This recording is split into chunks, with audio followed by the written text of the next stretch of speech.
사도신경으로 고백하겠습니다. 전능하사 천지를 만드신 하나님 아버지를 내가 믿사오며 그 외아들 우리 주 예수 그리스도를 믿습니다.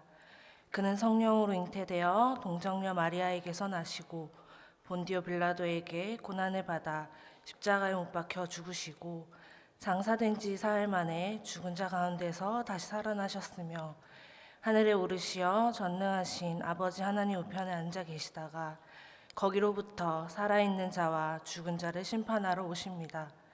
나는 성령을 믿으며 거룩한 공교회와 성도의 교제와 죄를 용서받는 것과 몸의 부활과 영생을 믿습니다. 아멘. 찬송가 288장 함께 찬양하시겠습니다.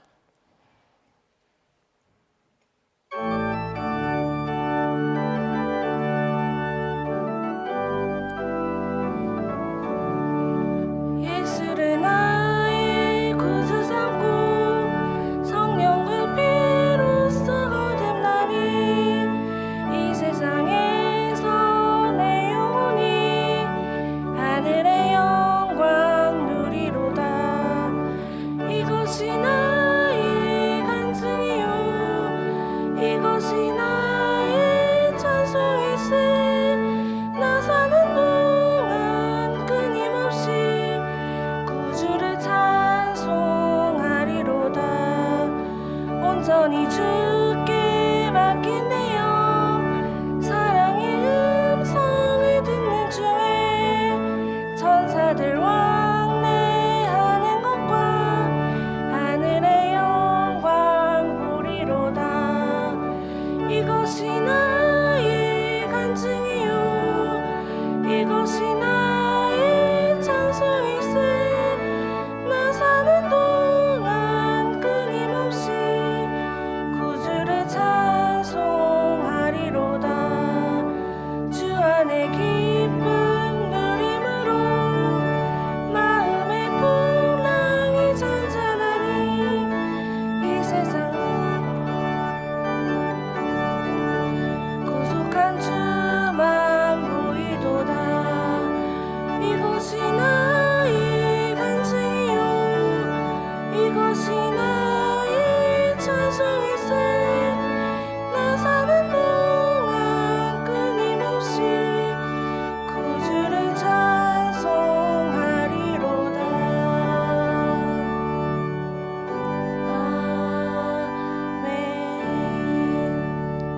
아멘. 기도하시겠습니다. 사랑과 은혜의 하나님, 다음 세대인 자녀들의 새 학기와 새로운 만남을 위해 기도의 자리로 불러주시니 감사합니다. 새 학기를 앞둔 모든 사랑하는 춘천중앙교회 믿음의 가정 위에 주님께서 함께하여 주시고 자녀들의 모든 삶과 학업의 여정 가운데 주님의 인도하심 따라 순종하며 살아가게 하시고 배움의 자리에서 지혜와 명철을 더하여 주셔서 배움의 기쁨과 깨달음이 있게 하옵소서. 다음 세대 모든 자녀들의 삶의 곳곳에서 지키시고 보호하시는 하나님의 은혜가 있길 소망합니다. 연약하고 유한한 우리는 한 치 앞도 볼 수 없습니다. 하지만 선하신 하나님, 우리 자녀들의 삶의 모든 여정과 순간순간마다 함께하시는 하나님을 의지하며 바라봅니다. 이들의 연약함을 굳세게 하시고 여린 몸과 마음을 강건케 지켜주옵소서. 사랑하는 다음 세대 자녀들이 믿음 안에 굳건히 자라 흔들리지 않는 믿음의 꿈나무가 되게 하시고 이 땅을 변화시키며 이 땅을 일으키는 믿음의 세대로 쓰임받게 하옵소서. 악한 시대 가운데 말씀과 기도로 언제나 승리하는 삶을 살아가게 하시고 주의 자녀로 언제나 어디서 성실하고 정직하게 살아갈 수 있게 하옵소서. 세상의 유혹과 고난에 넘어지지 않게 하시고 세상의 기준이 아닌 하나님의 기준으로 이 세상을 바라보고 옳고 그름을 분별할 수 있는 영적 분별력을 더하여 주옵소서. 말씀을 기준 삼아 살게 하시고 이들의 삶을 통해서 하나님의 나라와 하나님의 영광이 오직 드러나게 하옵소서. 이 시간 귀한 마음과 정성으로 하나님께 드린 예물이 있습니다. 이 예물을 통하여서 하나님의 나라가 더욱더 확장되게 하시고 이 예물을 통해서 주님의 향기가 이 땅 곳곳에 드러나게 하옵소서. 감사드리며 예수님의 이름으로 기도합니다. 아멘. 오늘 함께 나누실 말씀은 로마서 12장 2절의 말씀입니다.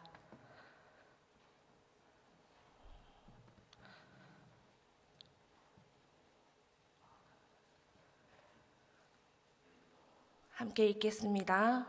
너희는 이 세대를 본받지 말고 오직 마음을 새롭게 함으로 변화를 받아 하나님의 선하시고 기뻐하시고 온전하신 뜻이 무엇인지 분별하도록 하라. 아멘.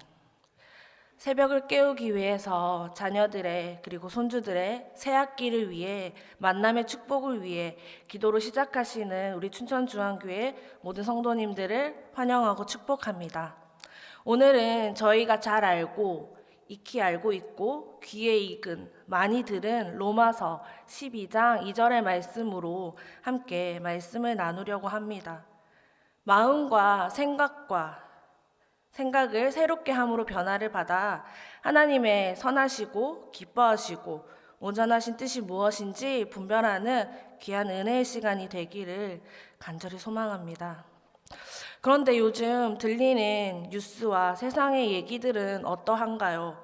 우리 자녀들이 하나님의 뜻을 이해하고 그 선하신 그 마음을 헤아릴 수 있는 이야기들보다는 아름답고 평범한 이야기들이 들려오기보다는 오히려 평범한 이야기를 듣는 일이 더욱 어려운 시대가 되었습니다. 충동적인 살인과 싸움, 타인을 비방하고 우울과 자기 비난에 빠져 오히려 정상적인 삶이 더욱더 비범해진 그런 시대가 되었습니다. 오늘의 본문 말씀처럼 그리스도인으로 가져야 하는 자세와 태도는 하늘에 속한 생각을 가지는 것인데요. 세상 사람들처럼 이 시대의 풍조와 가치관을 따르지 않고 오직 하늘에 속한 우리 그리스도인들은 우리의 몸과 마음을 다스려야 할 줄로 믿습니다. 새학기를 앞둔 또 자녀가 있는 가정에서는 더욱더 부모님들이 마음을 다스리기가 쉽지 않을 것 같습니다. 사랑하는 자녀가 새로운 환경 속에서 잘 적응할 수 있을지, 학습 태도는 괜찮을지, 좋은 친구와 선생님들을 잘 만나야 할 텐데 라는 생각으로 마음과 생각이 아주 분주할 것 같습니다. 그럴수록 우리의 자녀를 위해, 손주들을 위해 더욱더 기도하시는 부모님, 조부모님 되시기를 소망합니다. 오늘 본문 말씀을 한 번 더 읽어보도록 하겠습니다. 함께 읽겠습니다. 너희는 이 세대를 본받지 말고 오직 마음을 새롭게 함으로 변화를 받아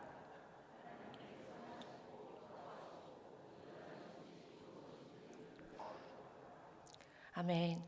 이 세대를 본받지 말고 하나님의 뜻을 분별하라고 성경에서 오늘 이야기하고 있습니다. 하나님을 믿는 성도들은 세상 속에 살면서 이 세상의 풍조와 시대의 흐름을 따라 살 것이 아니라 하나님이 기뻐하시는 뜻이 무엇인지 분별하며 그 뜻을 따라 전인격적인 삶으로 하나님이 기뻐하실 만한 예배를 드려야 한다는 것입니다. 우리 그리스도인의 모든 삶과 일상이 곧 예배라는 생각 아래 매일매일의 삶을 예배드리듯이 거룩하게 살아야 합니다.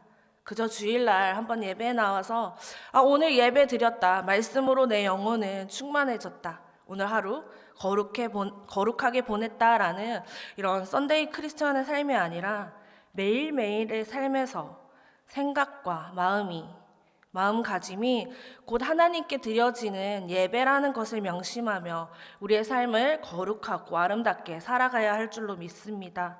앞전 1절 말씀에서는 우리가 왜 이 세대를 본받지 말고 하나님의 뜻을 분별하고 하나님이 기뻐하시는 모습으로 과연 살아가야 하는가라는 이유가 기술되어 있는데요. 제가 읽어드리겠습니다. 그러므로 형제들아 내가 하나님의 모든 자비하심으로 너희를 권하노니 너희 몸을 하나님이 기뻐하시는 거룩한 산 제물로 드리라.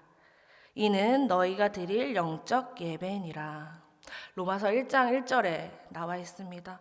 하나님의 자비를 통해서 죄인이었던 우리는 거룩하다고 인정받았습니다. 우리가 잘나서도 아니고 우리가 똑똑해서도 아니고 오직 하나님의 자비하심으로 즉 하나님의 은혜로 말미암아 우리는 거룩해지고 하나님의 자녀라는 선물을 받게 되었습니다. 하나님의 자녀가 되었으니 우리는 마땅히 하나님의 자녀처럼 살아야 하는 삶의 자세가 2절에 나와 있는 것입니다.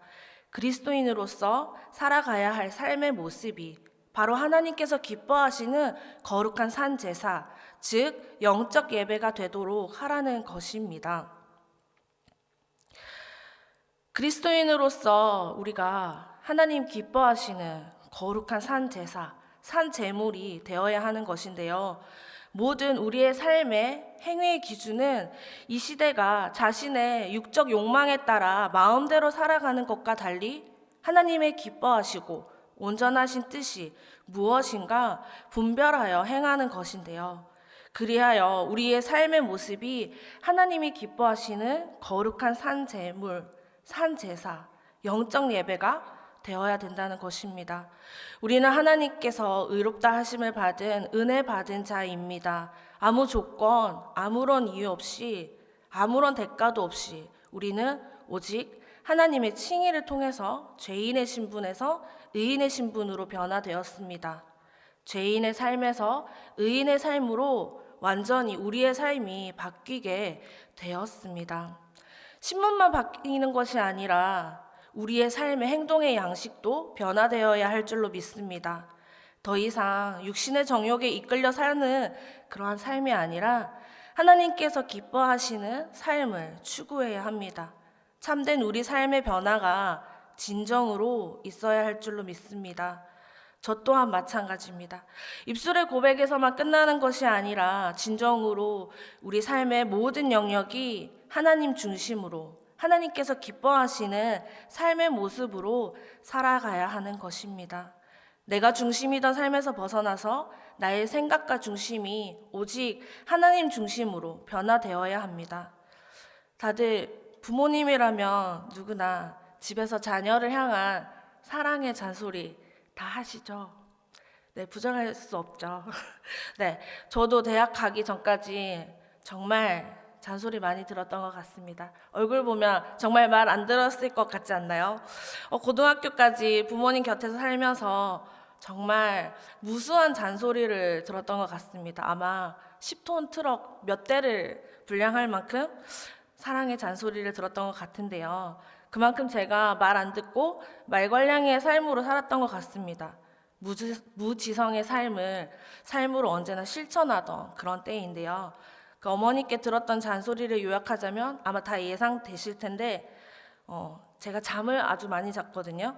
해가 중천에 떴다. 이젠 눈 좀 떠라. 빨리 씻고 학교 가야지. 나중에 네가 너랑 똑같은 딸 낳으면 내 마음 정확히 알 거다. 네, 많이 순화해서 말씀드렸어요. 네, 듣지 못할 이야기들도 엄청 많이 들었었습니다. 그럼 무수한 잔소리를 들으면서 저 또한 그렇게 자랐습니다.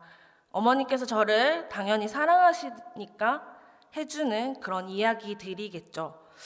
하지만 그때 당시에 제 귀에 그 이야기가 들렸을까요? 피부로 그런 사랑의 잔소리, 사랑의 마음이 와닿았을까요? 하나도 들리지 않습니다.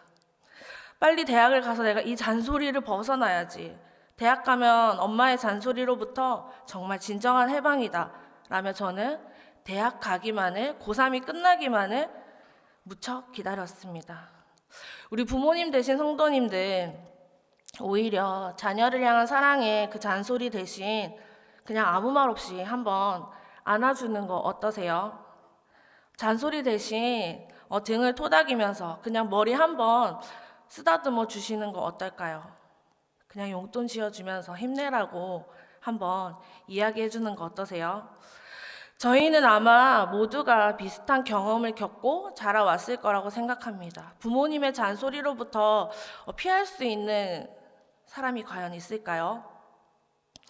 저는 어머니의 잔소리는 사실 정확히는 모두가 다 기억나지 않습니다. 그런데 소풍을 가기 전, 시험을 가기 전, 학교를 가기 전 제가 누워서 한참 자고 있을 때에 새벽기도 끝내고 철야기도 끝내고 오셔서 제 방에 오셔서 제 머리에 얹고 열심히 기도하시던 그때가 아직도 제 머릿속에는 뚜렷하게 남아 있습니다. 그때의 분위기, 그때 제 머리에 얹어졌던 엄마의 차가운 손길, 그리고 그때 엄마의 숨결, 그 모든 것들이, 분위기와 상황들이 아직도 시간이 많이 흘렀지만 저는 기억에 납니다. 수요 예배 때 제가 한번 설교한 적이 있는데요. 사진 한번 보여주시겠어요? 네. 어머니께서 제 방 문에 쓰셨던 작은 메모인데요. 지금은 이사한 지 오래돼서 그냥 제가 써봤거든요. 항상 이 세 가지를 빼놓지 않고 기도해 주셨습니다. 물론 저도 함께 기도했죠. 이 세 가지의 기도 중에 하나님께서 응답하지 않은 기도가 있을까요? 놀랍게도 하나도 없습니다. 모두 다 응답받았습니다. 당시 저는 고등학교를 성적순으로 가야 하는 그런 지방, 아주 여기서 먼 거리에 있는 통영에 살았었는데요. 그 인문계 1순위 고등학교를 가기 위해서 무조건 공부를 열심히 해야 했고, 무조건 거기에 들어가지 않으면 굉장히 창피한 그런 학습의 분위기였습니다. 그래서 어머니가 무조건 인문계 1순위 고등학교를 가기를 기도해 주셨고, 신학대학을 갑자기 가라고 저랑 상의도 없이 이렇게 적으셨어요. 그래서 그렇게 하셨고, 마지막으로는 외할머니 외할아버지가 교회에 가신 적이 없는 그런 분이신데 심지어 섬에 사셔서 교회에 가기가 쉽지 않은 그런 상황이었습니다. 그런데 어머니의 그 변함없는 기도로 저는 인문계 고등학교에 들어갔고, 그리고 신학대학도 졸업하게 되었고, 그리고 외할머니 외할아버지도 예수님을 믿을 수 없을 것 같았던 그 불가능한 상황 속에서 돌아가시기 3, 4년 전부터 교회를 나가시기 시작했습니다. 저는 초등학교 3학년 이전에 교회를 한 번도 다녀본 적이 없습니다. 그런데 아프신 아버지가 병원에 입원해 있을 때 찾아오셨던 그 본교회 장로님과 목사님 덕분에 저희 가족은 교회를 나가게 되었고, 지금까지 예수님을 잘 믿고 제가 지금 이 자리에 있습니다. 하나님은 이렇게 때론 더딜지라도 우리의 모든 기도를 듣고 계시고 하나님의 때에 그 기도의 응답을 이루어 주십니다. 새학기 새로운 만남을 위해 기도하시는 부모님들, 사랑하는 자녀가 학습이 뒤처지는 것보다, 새로운 환경에 잘 적응하는 것보다 더 중요한 일은 사랑하는 자녀가 마음과 생각을 새롭게 함으로 변화받아 하나님의 선하시고 기뻐하시는 뜻이, 그리고 온전하신 그 뜻이 무엇인지 분별하며 온전히 하나님께 순종하며 살아가는 것입니다. 그렇기 위해서는 우리는 이 땅의 생각이 아닌 하늘에 속한 생각을 가져야 합니다. 오늘 이 로마서를 쓴 바울은 성도의 삶 자체가 거룩한 산 제사가 되기 위한 조건으로 오직 마음을 새롭게 함으로 변화를 받으라고 이야기합니다. 성도의 모습으로 하나님이 기뻐하시는 합당한 삶을 살아가기 위해서는 우리는 먼저 변화되어야 합니다. 우리의 내적 본성이 변화되어야 하는데요. 어떻게 변화되어야 할까요? 오늘 본문에 읽으신 말씀처럼 세 가지의 모습으로 살아가기를 원합니다. 첫 번째는 이 세대를 본받지 말아야 합니다. 이 세상의 가치관과 풍조를 따르지 않고 우리는 그리스도인으로서 가치관으로 기준 삼아 살아가야 합니다. 이 세상은 너무나 악하고 죄악이 가득합니다.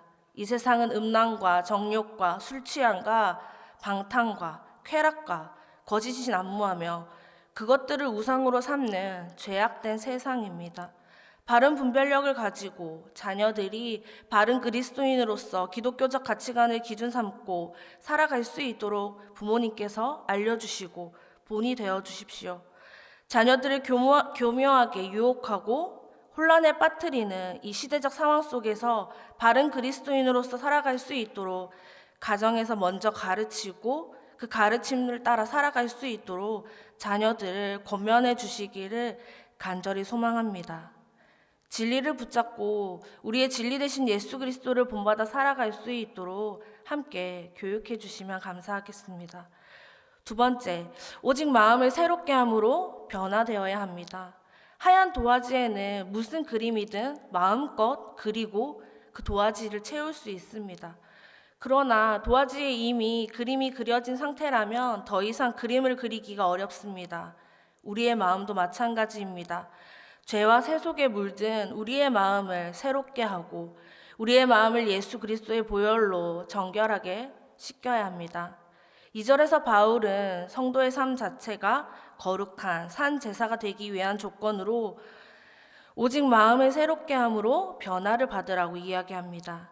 하나님께서 기뻐하시는 삶에 합당한 모습으로 살고자 한다면 우리가 먼저 변화되어져야 할 줄로 믿습니다. 우리의 내면이 예수 그리스도의 성품을 닮아 그리스도와 같이 변화되어야 합니다. 그리하여 우리의 말과 행동, 생각이 하나님의 자녀답게 변화될 줄로 믿습니다. 그래야 비로소 우리는 우리의 삶 자체를, 그 전체를 하나님이 기뻐하시는 거룩한 산 제사로 드릴 수 있습니다. 사람은 잘 변하지 않는다고 합니다. 사실 변하지 않는 것보다 내 자신을 바꾸는 게 여간 어려운 일이 아닙니다. 몸에 배어버린 삶의 태도와 습관, 이러한 모든 것들이 일순간 변하는 것이 무척 어려운 줄 압니다. 그러나 우리는 하나님의 자녀된 삶으로 변화되어야 합니다. 하나님이 기뻐하시는 말과 행동, 삶의 모습으로 변화되어야 합니다. 고린도전서 5장 17절에는 이렇게 이야기합니다. 그런즉 누구든지 그리스도 안에 있으면 새로운 피조물이라. 이전 것은 지나갔으니 보라 새 것이 되었도다. 그렇습니다. 나 혼자의 힘으로는 절대 변하지 않습니다. 나 혼자의 힘으로 아무리 변하려고 발버둥 치고 노력해도 우리의 삶의 습관과 생각, 태도를 바꾸기가 쉽지 않습니다. 그러나 우리가 그리스도 안에 있다면, 예수님 품 안에 거한다면 우리는 새 사람이 됩니다. 새로운 모습으로 변화될 수 있는 것입니다. 주님, 이전의 모습대로 살아가고 싶지 않습니다. 주님의 마음과 성품을 닮아 살아가길 원합니다. 연약한 저를 세우시고 변화시켜 주옵소서라는 이러한 마음으로 주님을 붙잡고 오직 주님 안에서 새로운 피조물로 새롭게 거듭나길 소망합니다. 마지막으로 세 번째, 하나님이 기뻐하시고 온전하신 뜻이 무엇인지 분별해야 합니다.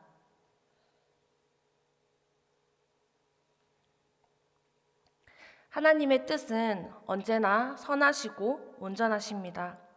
세상의 어느 누구도 하나님의 그 기쁘신 뜻과 진리를 헤아릴 수 없습니다. 하나님은 선하시고 온전하신 분이기 때문인데요. 그분의 뜻은 언제나 선하고 온전합니다.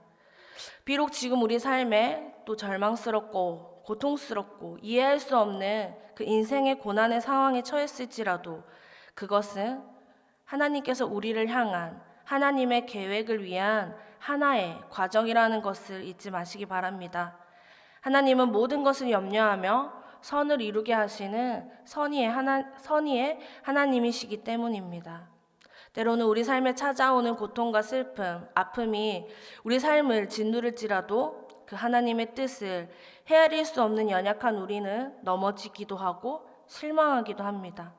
그러나 분명한 것은 하나님의 때가 있음을 기억하고 기다리시기를 소망합니다.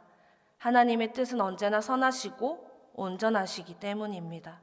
우리가 아프고 넘어지도록 그대로 내버려 두지 않으시는 선하신 그 하나님의 뜻을 바라보며 우리의 삶의 모든 어려운 순간들을 이겨내시기를, 우리의 자녀들의 삶이 언제나 승리하는 믿음의 삶으로 살아갈 수 있도록 기도하시는 우리 부모님, 성도님들 되시기를 간절히 소망합니다. 우리 공동 기도문으로 함께 기도하도록 하겠습니다. 사랑하는 자녀에게 땅에 속한 생각이 아닌 하늘의 이 생각을 사로잡아 주시고 이 세대를 본받지 않고 오직 마음을 새롭게 함으로 변화를 받아 하나님의 선하시고 기뻐하시고 온전하신 뜻이 무엇인지 분별하며 오직 그리스도를 아는 자녀에게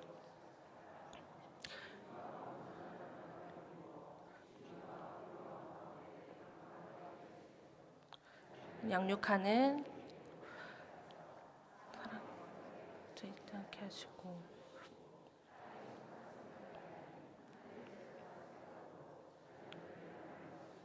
인도하셔서 하나님의 선하신 뜻을 따라 살아가는 믿음의 부모가 되게 하옵소서.